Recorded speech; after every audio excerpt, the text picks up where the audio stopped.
நம்ம பட்டுப்பூச்சி வயல் வந்து இப்படி தான் இருக்குது. நல்லாவே வந்து காடு ஃபுல்லாக தினமும் வந்து ஒரு நாள் விட்டு ஒரு நாள் தண்ணி பாயுது. அப்படிங்கிறதுனால நல்லா பசன்னு நல்லா இருக்குது தலை.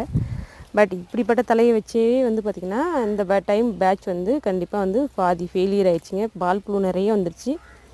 இத்தனைக்குமே வந்து பார்த்திங்கன்னா வெயில் டைமுக்கு முன்னாடி எல்லாமே நாங்கள் தலை அறுத்து வச்சுருவோம். எல்லாமே வந்து ஷெட்டு எல்லாம் வந்து ஸ்ப்ரிங்க்லர் போட்டு கூலிங் பண்ணி நல்லாவே தான் மெயின்டைன் பண்ணிகிட்டு இருந்தோம். பட் அப்படி இருக்கும்போதே இந்த டைம் வந்து பால் புழு வர மாதிரி ஆயிடுச்சு. தலை வந்து இந்த மாதிரி கரெக்டான தலை, அதாவது ஒரு 50-60 நாள் ஆன தலை, இந்த சைஸில் இருக்கிற தலை வந்து கரெக்டாக இருக்கும். எல்லா டைம் பேட்சுக்குமே இது கரெக்டாக இருக்கும். அதனாலேயே இந்த மாதிரி தலையை போட்டு நல்லா தான் இருந்த மாதிரி இருந்துச்சு புழு. பட்டு ஃபைனலாக வந்து பார்த்திங்கன்னா பால் புழு வந்து நிறைய இறந்துருச்சு. அதனாலேயே வந்து பார்த்திங்கன்னா இந்த டைம் வந்து பேட்ச் வந்து லேட்டாக சொல்லலாம். தலை என்ன எப்படி இருந்தாலுமே வந்து பேட்ச் சரியில்லைங்கும் போது வேஸ்ட்டு தானேங்க. தலை அறுத்து போடுற டைம் வேஸ்ட்டு, ஆள் கூலி வேஸ்ட்டு, எல்லாமே வேஸ்ட் தானே. அதனால் லேட்டாக தான் வந்து பேட்ச் வந்து வைக்க போகிறோம். இப்போதைக்கு இப்படி தான் இருக்குது.